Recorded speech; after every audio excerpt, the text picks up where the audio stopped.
from All Star Equestrian, and we've been volunteering, me and Peyton, and just enjoying ourselves and having a wonderful time. So tell us a little bit how and when All Star Equestrian came about. So All Star Equestrian was born out of an idea from Cynthia Amadei. She was volunteering at Rocky Top, and she noticed there was a means or need not being met down in this part of the Metroplex in the Burleson Mansfield that was up in North Fort Worth area. So she got with a couple of people there and she went and got certified. And in 1999, they found the property and we opened our doors to the very first rider. So we just marked 21 years being here. So congratulations. That's you. Amazing. It is a wonderful thing. We serve anywhere a session 80 to 100 riders a week. They ride once a week. They ride for 45 minutes to an hour. So we, in the therapy aspect, we utilize a horse and a team. You've noticed our team here.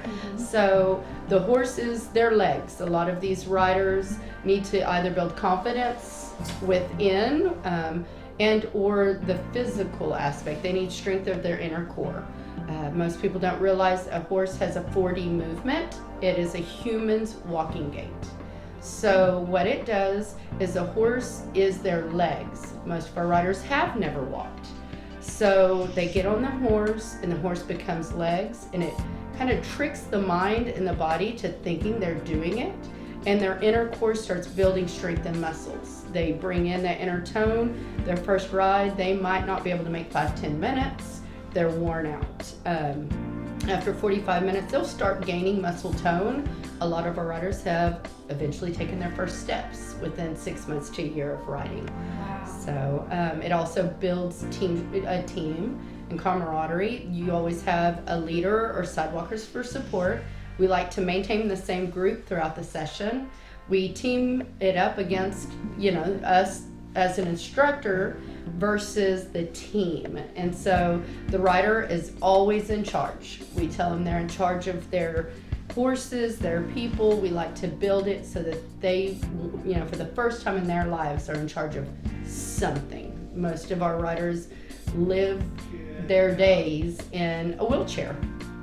So, confined to what a parent and or a caregiver expects and wants from them. So, and volunteers must be a big part of to keep this program going. Tell me a little bit about how you get the volunteers. So with our volunteers, they are our backbone. We have to have a volunteer. They come in, a lot of them come out for the horsey time. We train them up and show them how we would like it to do. You get to come out, get your horse out of pasture. We teach you how to groom it, tack it, and then lead and or sidewalk throughout. Our classes need anywhere from 3 to sometimes our bigger classes, 15 volunteers for that class. That volunteer commits normally about, I'm going to say, an hour and a half for a class, and that's to get them, do the class, and then let them out. It's very special. It's a feel-good way to give back and to build. Dealing with special needs and or disabilities is scary for some. So it's hard to reach out and get that. Schools help, churches help because they like to give back, reach out and get past your comfort zone. And it's amazing how fast everyone falls in love with it. And it's kind of like building relationships, right? I mean, It you're is. building a relationship with that horse as well as the rider. It is. And so it's really neat when your volunteers and your riders and or families run into each other, whether it be at the grocery store or church, and they see and the excitement's there. And, a lot of these guys don't have that on a daily basis. And I know, just from us coming out a couple times, I can tell you it's very rewarding. I went home and told everybody about it and how awesome it was. You probably did as well, Absolutely. right? It was just a neat experience. It is. And groups and organizations like yours helps us reach out and spread the word. We try to do different things within our community, whether it is an outreach, go visit schools. The high school there at Ben Barber, we've gone out and done some talks. Alert, alert. And I know you do go out to even to the Fort Worth Rodeo, right? That's one of the events that you do with the kids. We do once a year, so we do compete. These riders, for the first time in their lives, they get to compete against others in a sport. People might think it is just a horseback ride. We're leading them around. No, these guys, we're teaching them to rein, memorize patterns, reaching, grabbing. And so we do the Chisholm Challenge. It's the first week before the Stock Show Rodeo in Fort Worth. We open them up. They compete for 3 days down there. We're getting ready right now for Special Olympics. It will be out in Sanger. We do that yearly. And then every October is really neat. We do a give back in-house horse show.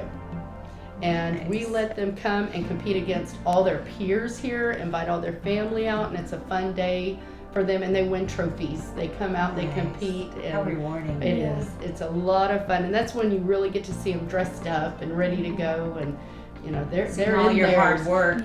Payoff. Right. So. And so, like, looking forward in the future, do you guys have a vision about where you want to go or where you want to be? And The main thing I want is for people to realize that I don't look and see a disability. I look for their abilities. Everybody has an ability. So if I can reach out in the community and help anyone that might need this, whether it's finding a new rider, reaching out, grabbing new volunteers, and hopefully the sustainability of All Star. You know, it is a nonprofit. We reach out and try to find grants, donations, things like that, funding for it. We do fundraisers. We do a clay shoot, a gala, a golf tournament, you know, yearly, and try to reach out and get new people to come out and see and join in the excitement and the giving. So now, if a rider can't afford, is there a cost to this, or how does that work? It's a very minimal cost. We try to do it, you know, we have the horse usage, we have the arena.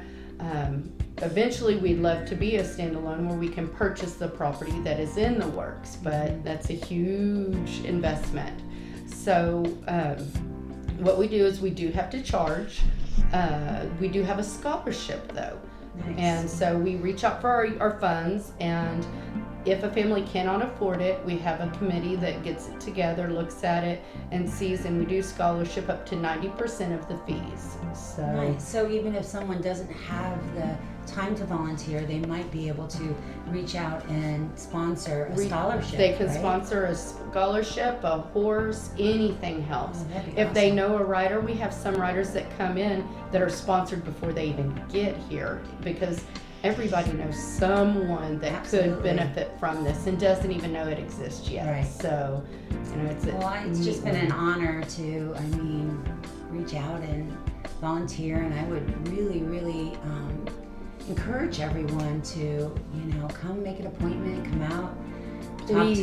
talk to the staff. They're all so lovely and friendly, and see where you could fit in. We can always find a spot for you, whether it's as a volunteer or a financial donation. And even if it is a financial donation, you can always be welcomed out. Come out, do a walkthrough, see where your money is going. We'll be glad to show you around. So